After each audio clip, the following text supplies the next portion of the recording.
কাল ক্যাম্পাস থেকে যেই 3টে ফুল ছিঁড়ে এনেছিলাম সেই 3টে ফুলগুলোকে না আমি এই গাছের ভেতরে রেখেছিলাম, কারণ এই 3টে ফুল রাখার জন্য আমার কাছে কোনো জায়গা ছিল না, যার কারণে আমি ভাবলাম এই গাছের মধ্যেই রাখি। খুব সুন্দরও লাগছিল গাছের ভেতরে।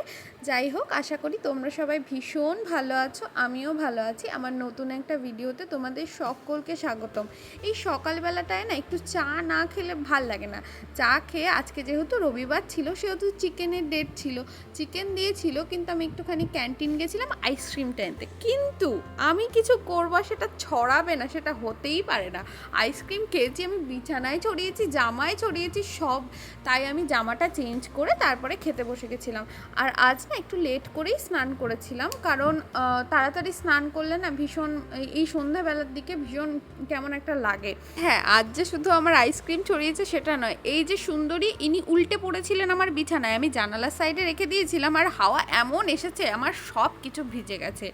যাই হোক, আজ একটুখানি সন্ধেবেলাতেও চা আর রুটি খেয়ে নিয়েছিলাম, কারণ রবিবার সারাদিন রুমেই ছিলাম, একটু খিদেও পেয়ে গেছিলো। তাই এই দেখো, আমার বান্ধবী গেছিলো মেলায়, এই কুট্টু পুট্টুটাকে কিনে নিয়ে এসছে আর আমার জন্য কাঠগোলাপ নিয়ে এসছে। কি সুন্দর না!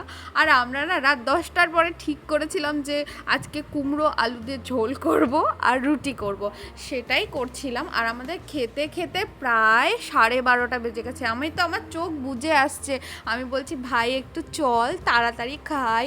ও ম্যাডাম এটা করছে ওটা করছে। তারপরে আমাদের খেতে খেতে প্রায় সব কিছু শেষ হতে হতে 1টা বেজে গেছিলো। আর আমি না এই কাঠগোলাপগুলোকে বাটির ভেতরে সুন্দর করে জল দিয়ে রেখেছিলাম, আর এত সুন্দর গন্ধ দিচ্ছিল, ভীষণ ভাল লাগছিল গন্ধটা। আমি তো বারবার নিচ্ছিলাম যে এত ভালো গন্ধ।